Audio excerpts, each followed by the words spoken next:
关心社会新闻，幼稚园敢若发生性骚扰的事件。新北市一位家长出面去指控，讲有一个4岁查某囝甲因同学伫耍的时呢，骹甲手互同学2条咧、8条咧，甚至用棍吐伊的下身。这款现象讲有4个月啊，家长真生气，去学校找老师理论，并且通报教育局。出示验伤单，还佫呢讲要加告。警方目前呢已经伫调查。谁绑起来的？这囡仔讲，对方联合其他同学用锁将伊的脚甲手拢绑起来。那只手谁绑？那只手谁绑？同学的名拢有讲出来，敢若有影？家长无怀疑，继续甲问。正拿老师的棍子戳牛贝贝。一个听到这，阿嬷挡袂住啊！老师有没有看到你可以绑起来？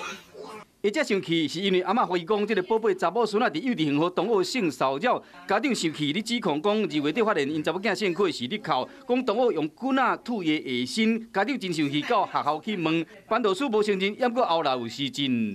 他在写联络簿，没有管我，等到我被戳了，哭得很大声，他才过来，用那个戳他那个棍子，老师的棍子。